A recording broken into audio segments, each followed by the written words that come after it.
Olá, muito boa noite a todos e a todas. Se você quer se tornar um pesquisador na área da saúde, mas não sabe por onde começar, ou não sabe se esse caminho é realmente para você, aqui na série Entrevista com o Sacher Top, eu converso com pesquisadores que estão vivendo a ciência na prática, compartilhando trajetórias reais, desafios e tudo aquilo que ninguém te conta sobre a carreira acadêmica.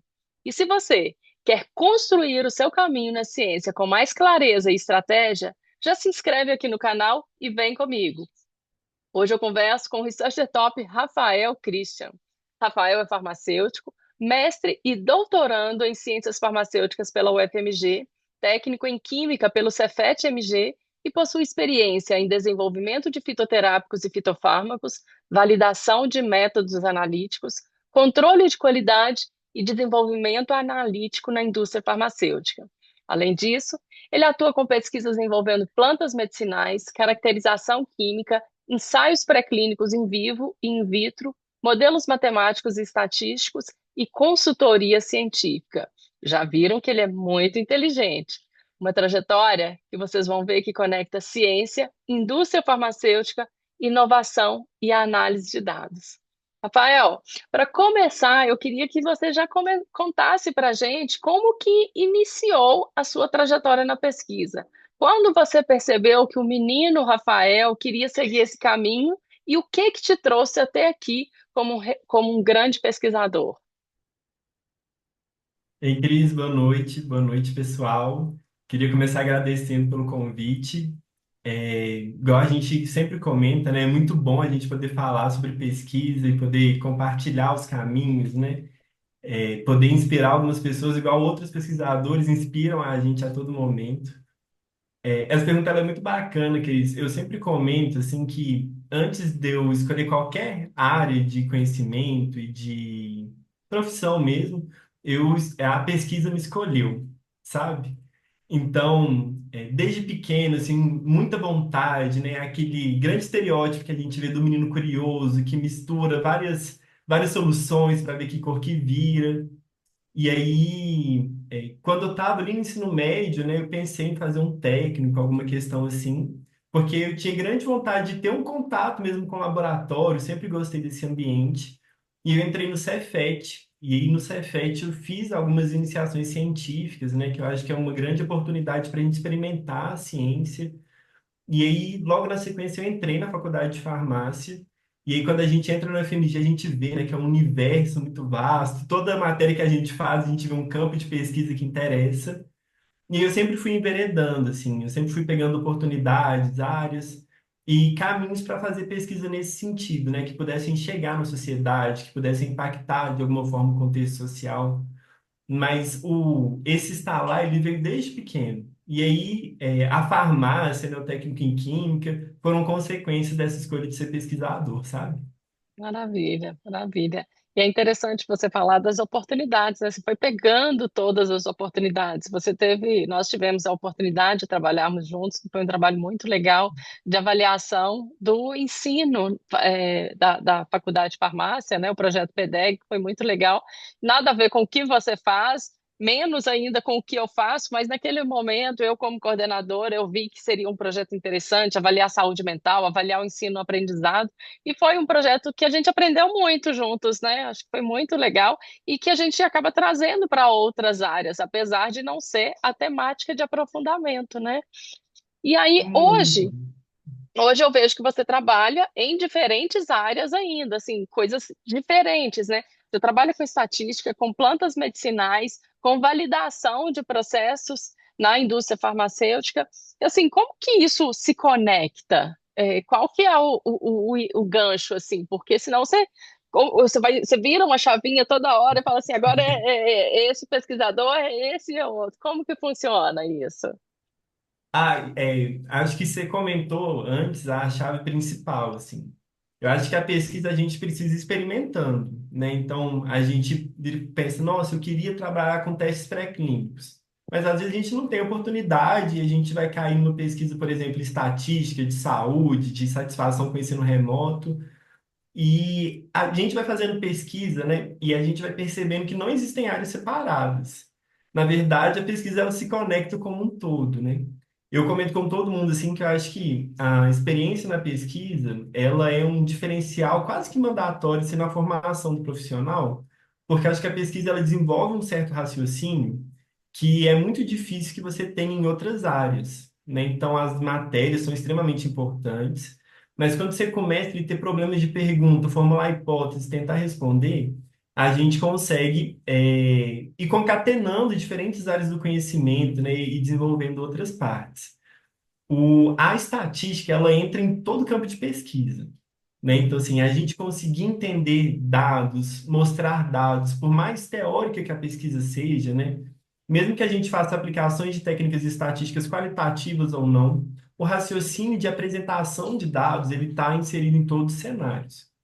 E aí, a pesquisa na farmácia também ela é muito fácil de se misturar, porque ela está em tudo que a gente vê, né? Então, na saúde, no contato com o paciente, nos processos industriais. Então, acaba que esses laços, né, essas conexões, elas vão sendo formadas naturalmente, porque são áreas que se complementam, apesar de, no primeiro momento, a gente achar que elas não são correlacionadas. Uhum.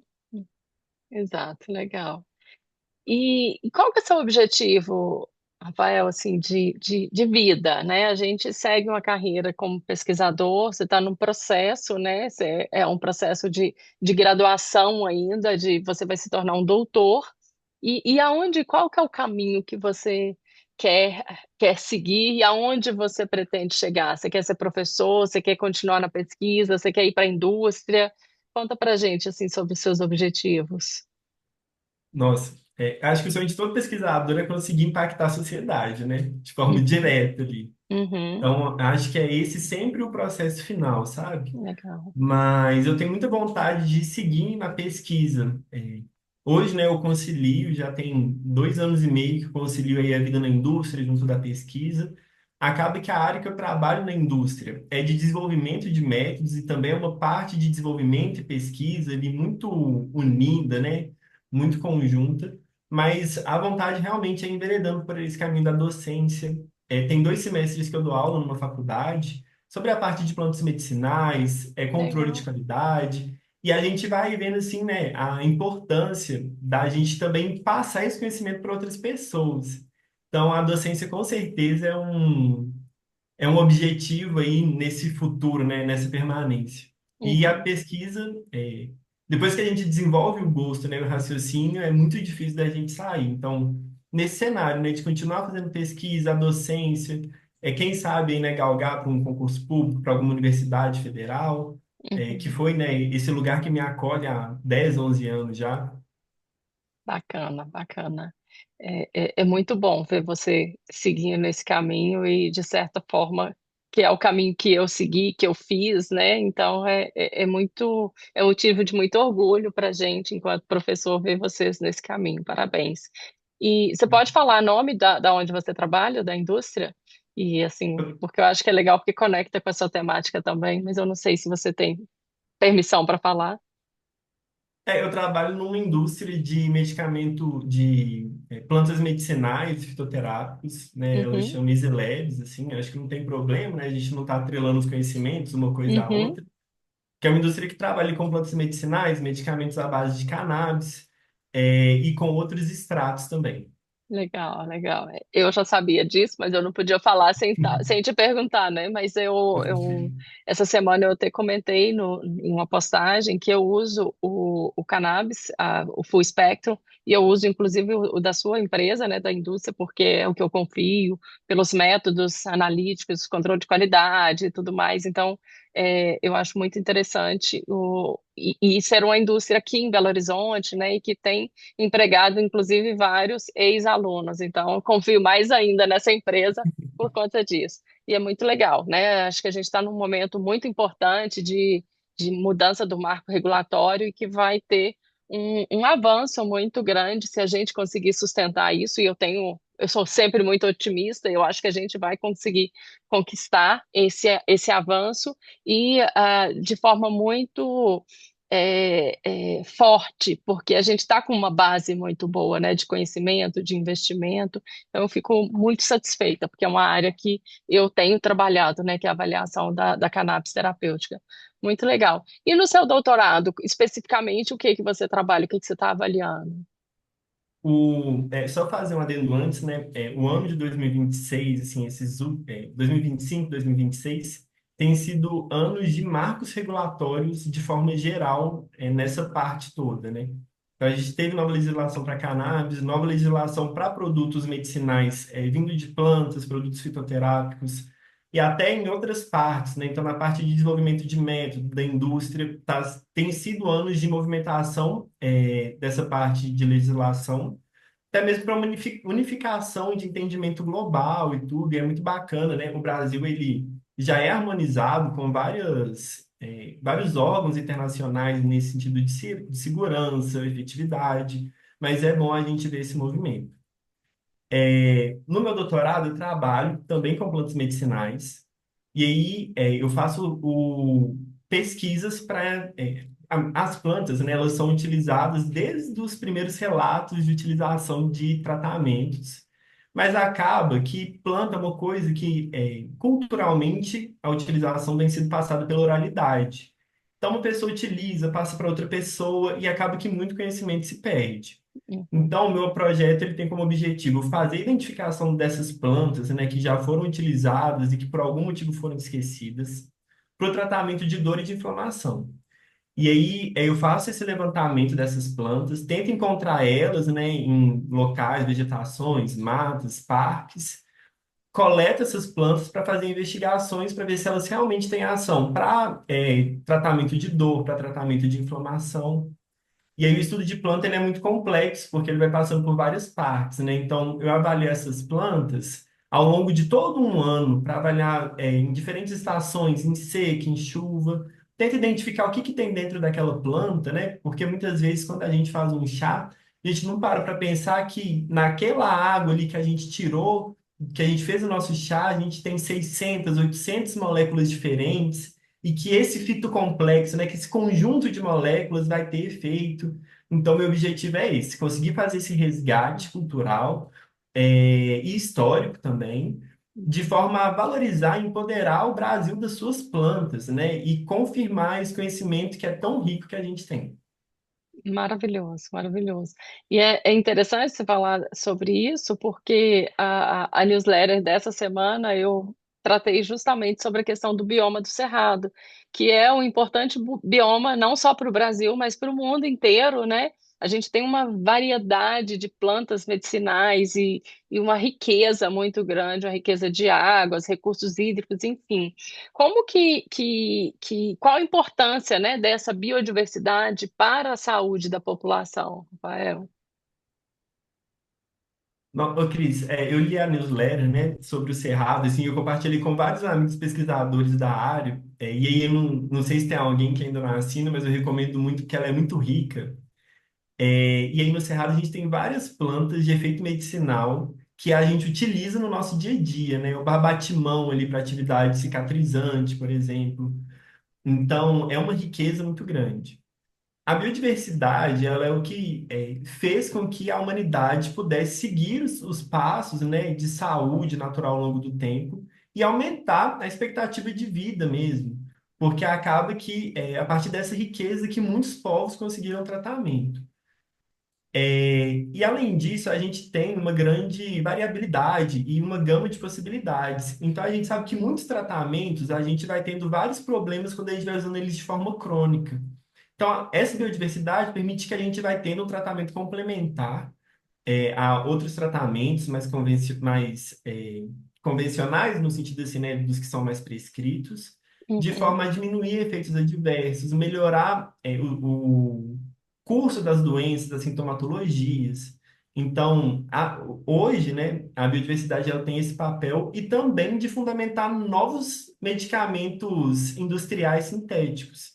Porque uhum, acaba que uma das grandes fontes que a gente tem de descobrir novas moléculas é estudando moléculas que vêm de plantas. uhum, Então a gente estuda uma planta, vê um efeito que ela tem, tenta descobrir quais são as moléculas que estão presentes ali e assim vai isolando aquelas moléculas até chegar em uma única e a gente tenta reproduzir isso no contexto industrial.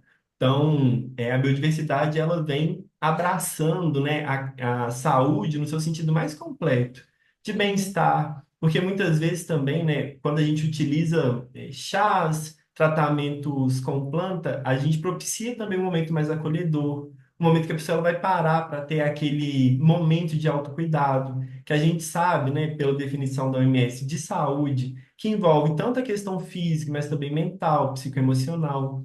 Então, uhum. o tratar, quando eu estou dando aula, né, eu sempre falo assim, gente, o tratamento com planta, ele consegue, de forma completa, abranger tudo que precisa para um sistema de saúde, né?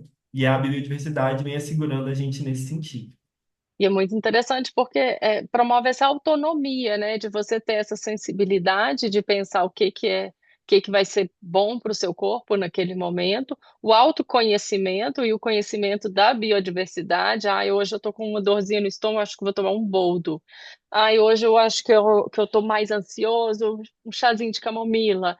Isso é maravilhoso. Se a gente pensar que 80% dos nossos problemas de saúde, eles são sensíveis à atenção primária, ou seja, são esses problemas que você poderia resolver com esse cuidado primário, a gente poderia trabalhar mais junto com as plantas medicinais, ter acesso a essa biodiversidade, como faziam os nossos antepassados, os indígenas, né? Muito disso que você vai buscar foi coisa que os indígenas já utilizavam durante quando nós fomos invadidos, né? E muito foi Exatamente. perdido durante esse processo. Ou também acaba que também teve muita documentação, né? Não posso falar dessa parte que foi perdido. A gente teve uma exploração, sim, mas a gente teve também muitos relatos dos portugueses, de padres que vieram naquela época durante esse processo e que faziam os relatos que hoje são utilizados, inclusive, como fonte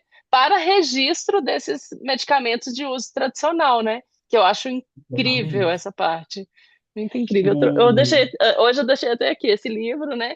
Que é da professora Maria das Graças Lins Brandão, que ela fala das plantas de Minas Gerais e Goiás, daqui do Cerrado, né? Na obra dos naturalistas que fizeram essas caminhadas aqui pelo Brasil. a Eu, Graça, né, é uma grande referência, assim, né, a Maria das Graças. Não tem como a gente falar sobre tradicionalidade, uso etnofarmacológico sem falar dela. Uma Uhum, grande professora, né, que a UFMG teve. É, E aí, eu achei muito legal isso que você trouxe, né, sobre essa questão do acesso da atenção primária e também porque a gente sabe que muitos medicamentos eles não são acessíveis a todas as pessoas. uhum, Então, a gente também tem vários recortes, né, de questões financeiras mesmo, de inacessibilidade. A gente sempre discute isso, né, dentro da saúde, sobre a ética, sobre como que a gente vai tornar isso acessível. E muitas vezes, o que vai ser acessível são esses produtos, mais naturais, né? uhum, Então, a gente vê muitos projetos sociais que têm hortas, que têm locais de plantio de plantas medicinais, de distribuição. E aí, a gente conseguir reviver esse conhecimento, empoderar a população para que eles tenham essa tomada de decisão correta e segura, é muito importante. Então, assim, a gente conseguir fazer uma identificação botânica correta, porque quando a pessoa for usar o boldo, ela vai saber qual que é a espécie do boldo que ela está usando, porque existe mais de uma. A gente uhum, discutir sobre possíveis efeitos tóxicos, quando que é um sinal de alerta, quando que esse tratamento ele não vai ser suficiente, a gente realmente vai precisar de procurar um auxílio mais especializado, né? É muito importante. uhum. Exatamente. Nossa, sensacional essa conversa. A gente vai criando, pensando, lembrando de cada coisa interessante, né? E deixa eu te falar, a gente já é uma afirmativa, né, que o Brasil tem um potencial enorme em biodiversidade, até pelo nosso o tamanho, um país tropical, enfim, várias características. Mas você acredita que exploramos pouco o Brasil, cientificamente falando, essa biodiversidade, ou não? A gente está utilizando a contento essa biodiversidade a nosso favor? Cris, não, a gente investiga muito pouco, Uhum, né? O Brasil, ele é o país com a maior biodiversidade do mundo, mas a gente é muito pouco empoderado nesse sentido. Então, assim, a maior parte dos medicamentos à base de plantas que são hoje aprovados pela Anvisa não são de plantas nacionais. E aí a gente tem tanta essa perda, né, do que é nosso, do nosso território, e também um aumento do valor desse produto final. Uhum. A gente tem uma estimativa que menos do que 20% hoje do que a gente tem de biodiversidade é estudada.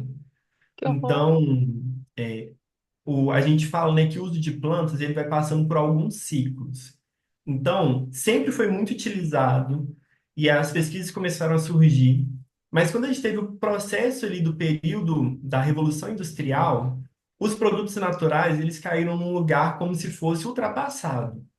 E aí a gente teve uma virada de rosto, né? A gente parou essa utilização e a gente vai tendo também alguns avanços. Então, em 2006, o Brasil aprovou a Política Nacional de Práticas Integrativas e Complementares, que contempla também o uso de plantas medicinais. Então, a gente vê um aumento expressivo, alarmante sobre essas pesquisas.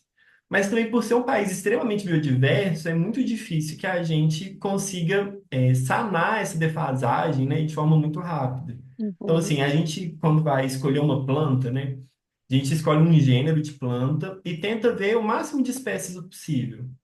E aí, quando a gente vai ver, tem assim, 60 espécies que foram catalogadas botanicamente, mas aí três ou quatro que têm estudos químicos, farmacológicos, e é muito difícil você conseguir fazer de forma exponencial essas investigações. Primeiro, porque demanda tempo, segundo, porque demanda investimento, terceiro, porque é muito difícil você seguir com muitas frentes. Então, existem algumas áreas, né, que a gente tem um avanço maior, então pensando na parte farmacológica, muitas plantas a gente faz investigações para efeitos, mas a gente não tem bons dados da caracterização química, que é uma grande dificuldade de avanço, né, dessa área. Além disso, são áreas muito complexas. Então, Uhum. assim, você vai estudar um extrato, são muitas variáveis que precisam estar envolvidas ali. E isso Uhum. acaba demandando tempo, né? Então, vai ser um processo que ele vai ser naturalmente equalizado, né? As pesquisas elas vão aumentando, que a gente vai conseguir ter esse retorno e ter um maior conhecimento, mas que vai ser um processo que ainda vai demorar algum tempo, alguns anos. E é uma área de pesquisa ainda subfinanciada, não é? Quando a gente Muito. concorre com outras áreas de inovação, de tecnologia, a gente fica sempre lá embaixo. É. A gente tem ganhado um protagonismo, assim, né? Nesse momento, a gente está vendo que a pesquisa com plantas medicinais ela tem sido mais valorizada. Fazer pesquisa no Brasil é um desafio, né? Independente da área. Acho que todo pesquisador passa pelo mesmo pensamento, né? Que às vezes a gente pensa em experimentos incríveis, mas assim, o financiamento ele não corresponde a todas as expectativas. Então é sempre uma dificuldade a parte financeira. É como se a gente ficasse mendigando, né? Ai, fala não. Esse Sempre. mês tem uns dois editais. Não, quando abre edital, né, é sempre um alerta, assim, todo mundo fica em êxtase. Não, vamos É, escrever, vamos mandar, vamos tentar. E vamos pois é. tentar colocar o máximo de projetos possíveis, né, para que a gente Uhum, consiga realmente avançar. pois é. Eu acho que, inclusive, assim, não é para eu falar isso agora aqui durante a entrevista, mas, bem, eu vou submeter um projeto ao CAPES Cofecub, que é uma parceria com a França, e eu voltei da França tem pouco tempo, né? Tem uma parceria aí que eu estou trabalhando em relação a cannabis. De repente, essa semana, ou no máximo semana que vem, porque é até o final do mês, faltam 9 dias, a gente conversa e você tem interesse em participar do projeto, porque a gente está pleiteando bolsas para poder ir para a França, né? O projeto ele é basicamente para a mobilidade e criação dessa rede. E eu acho que a sua Legal. temática conecta muito com os pesquisadores que a gente já tem contato lá, com a professora Larissa Rolim também, que é de Pernambuco, que trabalha também com essa área que você trabalha. Então, de repente, se você quiser conversar, amanhã a gente conversa um pouquinho sobre isso. Que é Perfeito, com sempre certeza. muito importante a gente juntar esforços, esse network, é juntar, né? Trabalho em rede mesmo, porque aí a gente consegue avançar mais juntos, trabalhar conjuntamente. Eu acho que tem um potencial muito grande. E é incrível, assim, essa coisa que você falou de a gente valorizar muito as plantas vindas de fora. Uma planta que eu me lembro muito da Graça falando é a questão do chá verde. A gente super vangloria o chá verde, né, que é maravilhoso, um antioxidante e tal, mas o nosso chá mate é tão rico quanto, né, e não levou essa fama de jeito nenhum de ser um ótimo antioxidante. Ninguém vai fazer dieta e começa a tomar o chá mate. Toma porque já toma mesmo, porque é carioca, porque é esposa de carioca, ou porque ou porque é lá do sul, né? Gosta, né? Mas não é o queridinho do país aí para tudo e tem um potencial assim fantástico, né? Uma características muito parecidas com o chá verde. E aí eu acho que a gente tem inúmeras plantas para citar, eu não sei de qual, mas a gente tem. Eu sou suspeita, assim, porque eu adoro plantas medicinais, eu uso muito. Óleo de copaíba, eu sou até chata com óleo de copaíba, o tanto que eu gosto, eu uso para É tudo, assim. mesmo. Nossa, eu sou apaixonada com óleo de copaíba. A Graça uma vez me deu era o mais puro, como que chama? Não é nem o extrato, era o resina. A Resina. resina. E na época o meu filho era pequeno ainda, ele caiu de moto e ele queimou a perna, assim, muito forte. Para ir na fazenda, devia ter barro, aquela coisa, aquela Nossa. coisa. E aí quando ele chegou no sangue, assim, aquele trem horroroso, eu fui e passei o óleo a resina mesmo, pura. Ele até urrava de dor. Mas no outro dia estava tudo cicatrizando já. No outro dia. Foi a coisa mais impressionante que eu já vi na minha vida. E aí eu uso para psoríase, né? Quando está muito agressivo, que começa a ferir, eu uso para fechar. Eu sinto até dor dele fechando, assim. Eu tive uma aluna, né, que fez uma avaliação da efetividade do tratamento em Betim, no tratamento de úlcera por pressão, e assim, perfeito, né? Maravilhoso o óleo de copaíba, que é inclusive distribuído no SUS de Betim, né? Então tem Exatamente. muito, O... adoro. Você conversou, né, com outra researcher, a Cíntia, Aham, né, que faz um trabalho incrível com produtos, né, cremes, enfim, com plantas medicinais e que tem uhum, resultados vangloriosos, assim. Então, essa potencialidade ela é muito grande, né? uhum, E muitas vezes a gente não sabe que alguns medicamentos que a gente tem hoje industriais, sintéticos, eles vêm das plantas. Né? uhum, Só que aquelas plantas a gente vai ter um efeito ali, normalmente, né, mais distribuído. Então, um efeito antioxidante, anti-inflamatório, antimicrobiano, que a gente consegue somatizar em um único local. uhum. Muito bom mesmo. E, e assim, você trabalha hoje com ensaios in vitro e in vivo também. O que essas etapas ajudam a responder dentro da pesquisa científica? Conta aí um pouquinho para quem está nos assistindo e que não conhece muito bem esses termos, in vivo e in vitro. Bacana. Quando a gente vai começar a fazer uma pesquisa, por exemplo, de eficiência, de efetividade ali, de um tratamento ou de segurança, a gente nunca vai começar num estudo clínico, num estudo em humano. A gente sempre precisa de algumas etapas prévias, então a gente tem alguns caminhos. A gente tem os estudos que a gente chama que são estudos in vitro, que a gente não vai usar nenhum ser vivo, né? Então a gente vai usar células, a gente vai usar modelos de moléculas isoladas. E esses testes eles são ótimos para a gente conseguir fazer algumas triagens iniciais. Então, eu vou fazer um estudo de planta, eu posso fazer extratos, né, que são como se fossem chás, aquosos, com álcool, com outros materiais. E aí, para eu saber qual que é o melhor para eu tentar desenvolver um medicamento, eu faço vários. E aí isso faz com que não seja viável, não seja ético, né, não seja correto eu testar várias possibilidades em camundongos, por exemplo, porque gastaria um número muito grande, poderia causar, né, desconforto nos animais desnecessários. Então, antes, né, em estágios iniciais da pesquisa, a gente faz os estudos in vitro. A gente caminha para um momento, né, em que a ciência vai conseguir galgar alguns avanços que a gente não vai precisar de estudos em vivo, eu acredito. A gente já tem modelos, né, disponíveis que eles conseguem mimetizar, copiar o organismo de forma muito boa e muito fidedigna. Mas Uhum, hoje, acaba que a gente tem quando a gente vai desenvolver uma nova molécula, é muito difícil a gente conseguir passar um novo medicamento, né? Enfim, é muito difícil que a gente não precise passar por avaliações em vivo, por exemplo, em camundongos. Uhum, Então, os estudos in vitro, eles dão direcionamentos para a gente, eles dão triagens, mas muitas coisas dão certo no in vitro, que quando a gente leva para o in vivo, não dá certo. uhum, Então, a gente seleciona o melhor cenário no in vitro e a gente valida esse resultado, a gente tem respostas mais complexas no estudo em vivo. Então, a gente faz estudos sempre pensando ali no conforto dos animais, na otimização de experimentos para a gente gastar o menor número possível, mas também tendo respostas mais complexas, né, de um organismo mais complexo, que vai ter metabolismo, que vai ter interferências ali no ambiente que ele está inserido, do estresse do experimento. Então, eu trabalho com o modelo de dor e de inflamação. A gente não pode deixar de considerar o estresse e o desconforto nesses momentos para a gente ter um bom tratamento. uhum. E isso a gente não consegue fazer em célula, por exemplo. Então, eles vão se complementando e vão dando para a gente visões diferentes.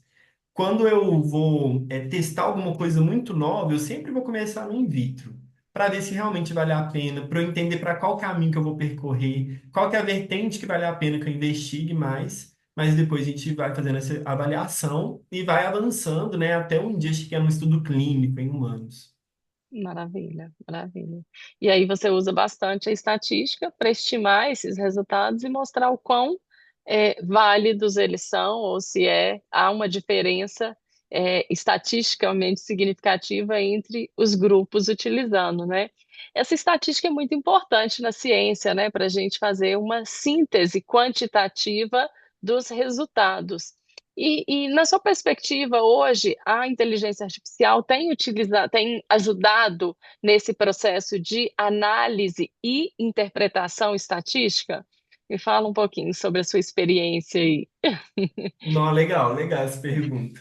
É, eu acho assim, que a estatística ela te dá munições para que você consiga entender todo o cenário, né? Então, eu tenho uma empresa de consultoria estatística, chama R Consultoria, porque a gente começou a ver que o processo de tratamento de dados, de estatística, era uma grande defasagem no processo de formação de muitos pesquisadores. Uhum, E isso começou a causar na gente uma dor, né? Porque a partir do momento que a gente aprende a entender os dados, a tratar os dados, né, a gente vai compreendendo e se empoderando da nossa pesquisa e vendo novas perspectivas.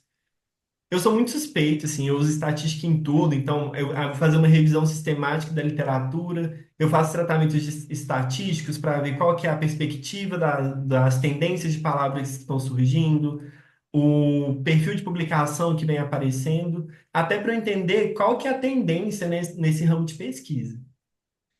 A inteligência artificial, ela vai abrindo caminhos para todas as áreas, né? E a gente não pode negar hoje a importância e os avanços que a inteligência artificial ela traz para a gente. Na estatística, eu não acho que é diferente, uhum, mas a inteligência artificial a gente precisa saber muito bem como usar. Então, enquanto a gente está usando ela ali como ferramenta, né? Aí eu tenho uma análise muito complexa que eu não estou conseguindo entender, e eu viro para uma inteligência e falo: olha, tenta me explicar esse trecho, tenta me contextualizar melhor para que eu possa entender. Isso é muito bacana. Tem muita gente que joga os dados nas inteligências artificiais para fazer tratamento. E aí a gente tem algumas problemáticas, né? Primeiro, assim, que muitos dados eles vão ficando à disposição das inteligências artificiais, então a gente vai compartilhando a nossa pesquisa. E segundo, que a estatística, por mais que ela seja uma ciência matemática, ela te dá flexibilidade de interpretação e de realização de ensaios mais variáveis. Então, quando a gente coloca uma inteligência artificial, ela vai te mostrar um panorama. Mas quando a gente pega para tratar e a gente entende o processo, a gente tem um ditado que eu gosto muito que ele fala assim, que os dados, se você apertar, eles confessam. Então você faz um tratamento, ele não te dá um resultado que você esperava, e aí você pode olhar para aquele resultado e falar assim, nossa, que bacana, e se eu testar de uma outra forma? E esse raciocínio, né, esses insights, acaba que você precisa de uma pessoa que realmente entende sobre o tema, que realmente se aprofunda, que vê as tendências, que tem outros insights. Então, ela é uma ferramenta muito útil, né, e direcionadora. Às vezes a gente quer fazer um tratamento e não sabe necessariamente aonde em determinado programa que tem, ou a gente está escrevendo um script de programação para fazer um tratamento e tem um erro que a gente não consegue corrigir. Ela é uma ótima ferramenta, mas eu não enxergo ela como possibilidade de fazer o produto final por conta desse crivo que a gente precisa ter e dessas flexibilidades, possibilidades que a gente tem, sabe? E fora o conhecimento, né? A inteligência mesmo, por mais que a gente fala que a inteligência artificial não é tão inteligente assim, a gente que fornece. Se a gente não souber o que está sendo feito, as análises que têm que ser feitas, isso incorre em um risco muito grande, né? De fato, Muito. você falou uma coisa muito interessante da questão da estatística. Ela tem se perdido muito.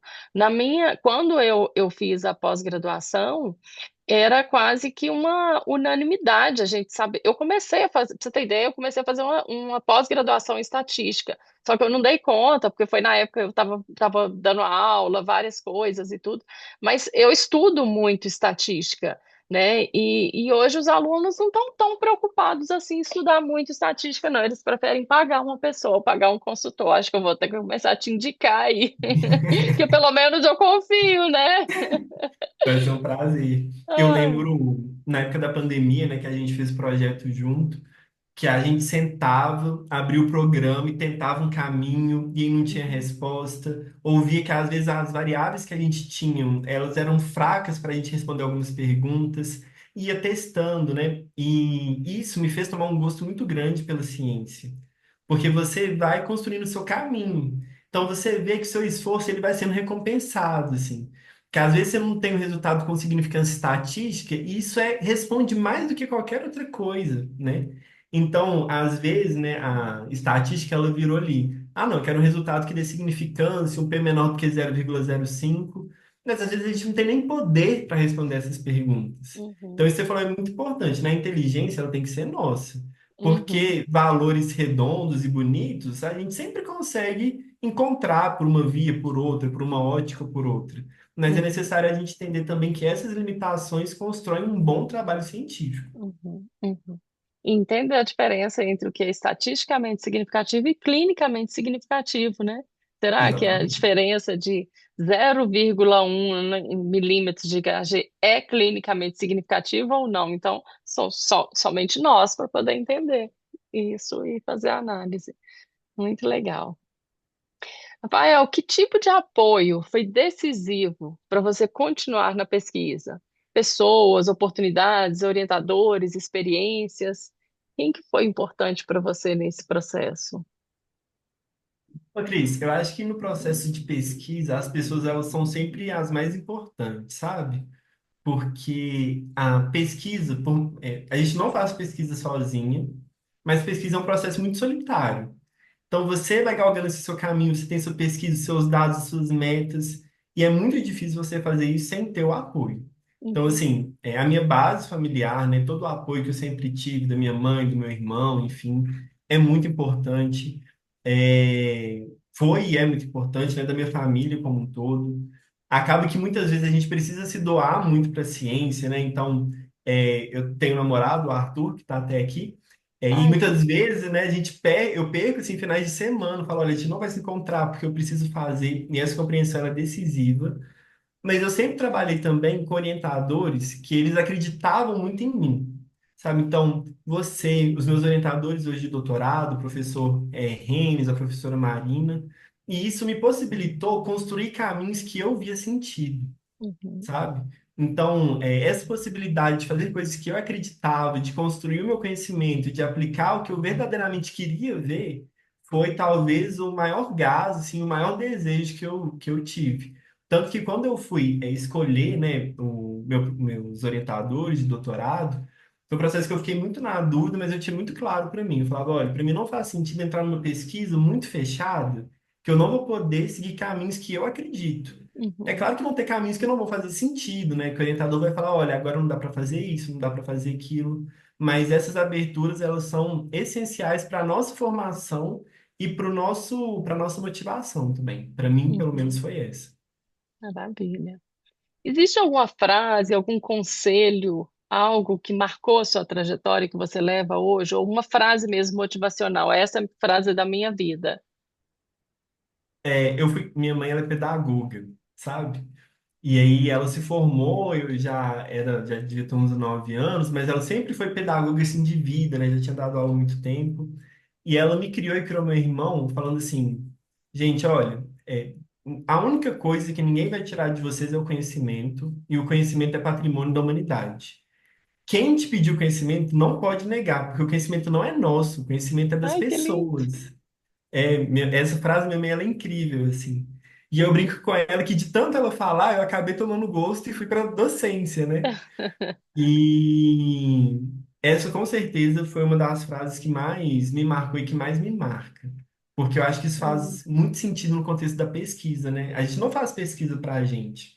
Enquanto a uhum, pesquisa ela está na academia, ela está sendo discutida ali entre doutores, com palavras difíceis, inacessíveis, em salas fechadas, a gente está tendo alguns passos muito retrógrados, né?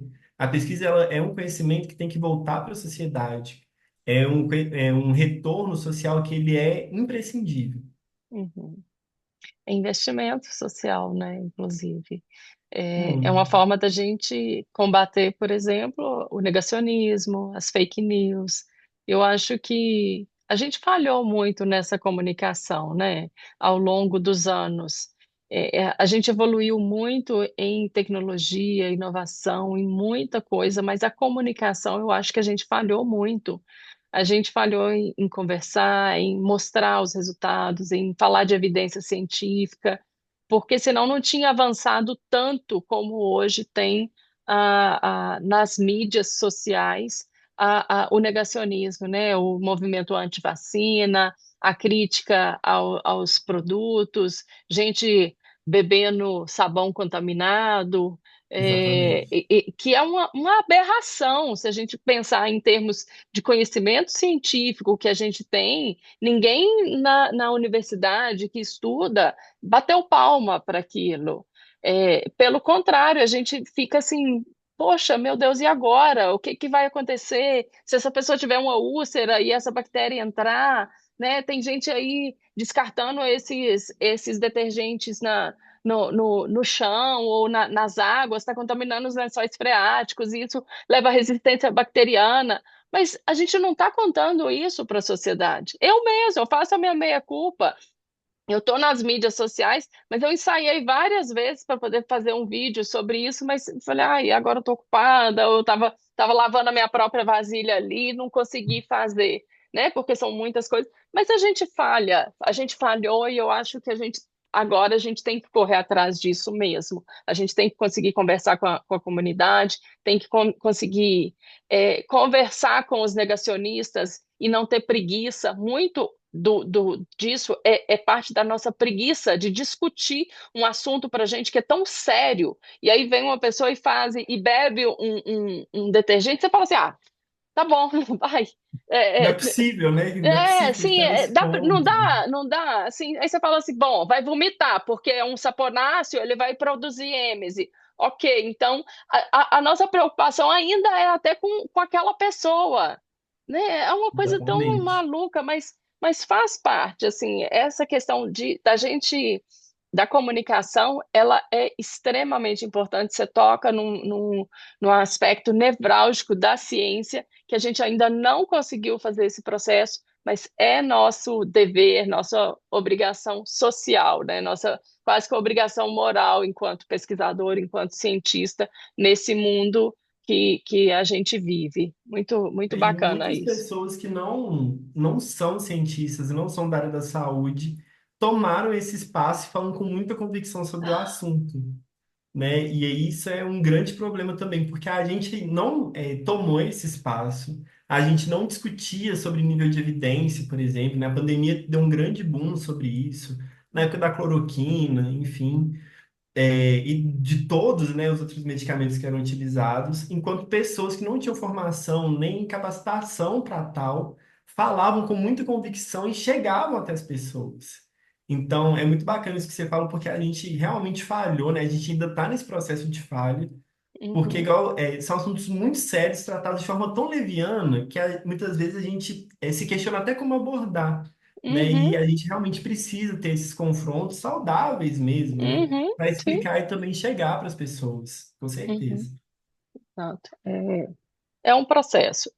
Quando eu comecei a aparecer nas redes sociais, foi um pouco disso, assim, não é possível que essas pessoas estão ganhando tanto espaço para falar de coisas que elas não entendem, que elas estão falando bobagem, né? A China recentemente proibiu pessoas de falarem sobre alimentação se não tiver uma formação naquilo. E tá Sim, certo! Uma pessoa que nem é nutricionista falar de dieta, né? É um absurdo, um disparate no mínimo, né? Então a gente tem que começar a usar esses espaços como um espaço de educação, de disseminação de informação, que vai de fato promover uma melhoria da qualidade de vida das pessoas. Porque se a gente não promover isso, nossa pesquisa, nosso estudo, ele não vale a pena, não vai fazer sentido. exatamente. Eu falo que quem produz ciência bélica, por exemplo, não está fazendo ciência, está fazendo perversão. Para mim, a ciência tem um motivo, princípio muito claro, que é melhorar a qualidade de vida das pessoas. Sim. Bom, para quem está começando agora, assim, o aluno está lá, eu acho que tem alguns alunos aqui da graduação, tem outros pesquisadores meio perdido, não sabe se vai, será que eu me torno um pesquisador ou não? Essa era de inteligência artificial que vai substituir as pessoas, o que que eu faço? O que que você diria para essas pessoas? Nossa, Conselho de irmão. acho que eu falaria tantas coisas, falaria assim, olha, cada caminho ele é muito particular, então a gente precisa entender o nosso caminho que a gente quer, mas a gente só consegue ter certeza experimentando. Então, na dúvida, vai tentando procurar oportunidades que te dêem essas vivências, vai procurando momentos que você consegue colocar isso em prática. Não se compara com as pessoas, né? Acaba que os processos eles são muito particulares. Mas mais do que isso, acho que no começo a gente se sente muito perdido, porque a gente vê tantas pessoas que já estão há tanto tempo, que já têm um conhecimento tão grande, que a gente fala, gente, será que um dia eu vou conseguir? Será que um dia eu vou saber? E aí, eu acho que o mais importante para isso é a constância.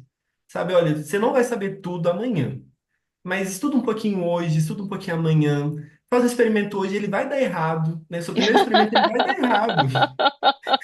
E tá tudo certo. O segundo vai melhorar, mas quem é experiente vai olhar e falar, gente, tem alguma coisa ali que não está batendo. Mas da terceira vez você já vai saber. Então, de pouco em pouco, a gente vai se formando e tornando esse conhecimento mais complexo e mais seguro mesmo. Então, acho que é entender o processo particular, se permitir entender que vai ser um processo que vai demorar tempo, mas que ele não pode parar, que ele tem que ser constante. Muito bom, muito bom. Foi inspirador até para mim, essa questão. É, tem algumas coisas que motivam a gente. E a gente vive um pouco de obrigação, a gente tem nossas responsabilidades, tem o nosso foco financeiro ali, mas tem uma parte que é a motivação. E eu tenho fibromialgia, então tem coisa que eu preciso, tem dia que eu preciso estar muito motivada para conseguir levantar da cama, que aí o corpo está todo rígido, não tá aquele mau humor, aquela coisa. E tem algumas coisas que me motivam muito. Para você, qual que é a sua grande motivação em ser um pesquisador, né? Em ir para a universidade? Porque você, poxa, você está trabalhando para caramba, você trabalha na indústria farmacêutica, você está dando aula, você tem a estatística e mais a pesquisa. O que que te motiva a continuar sendo um pesquisador?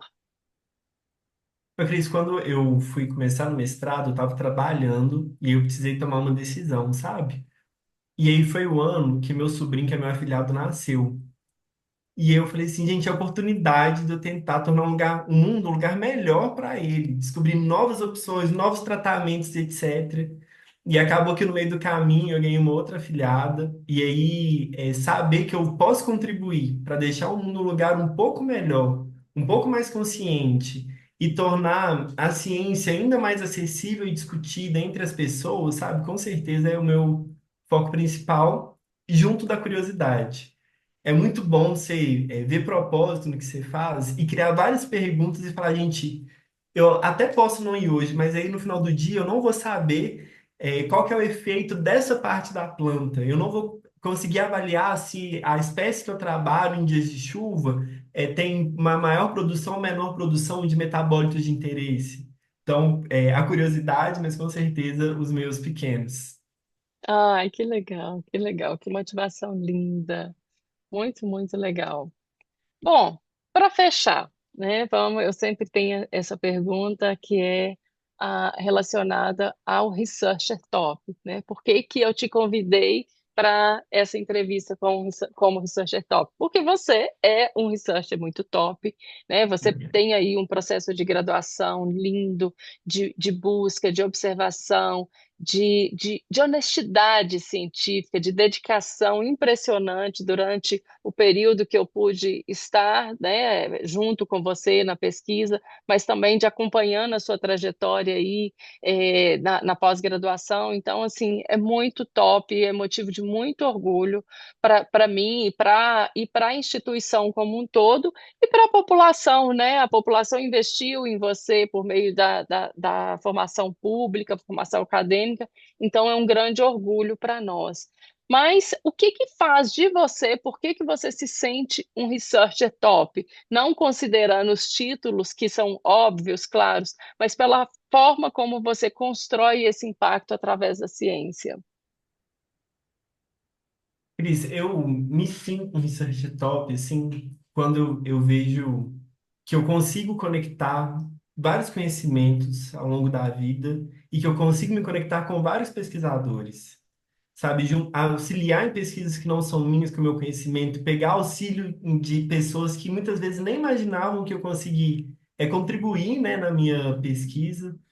E isso, eu acho que é o maior mérito de um pesquisador, né? Conseguir ir navegando assim por diferentes áreas e fomentando outras pessoas e ser fomentado por outras pessoas é o que mais me alegra, né, em ser um pesquisador. Maravilhoso. Isso é uma inspiração, né? Que hoje você inspira as pessoas. Foi maravilhoso Obrigado. essa conversa, foi muito bom estar aqui com você. Espero que essa conversa tenha feito sentido para vocês que nos ouvem aqui e que vão nos ouvir a partir das plataformas digitais. E se essa conversa fez sentido para você, já deixa seu like e compartilha com alguém que também quer ou deveria seguir na ciência. E conta aqui nos comentários. Qual foi o maior insight que você teve com essa entrevista? E se você quer dar os próximos passos para se tornar um pesquisador na área da saúde, me acompanhe por aqui e pelas minhas redes sociais. A gente se vê na próxima entrevista com o Researcher Top. Até mais. Muito obrigada a todos. Obrigado, Cris. Tchau, tchau. Tchauzinho.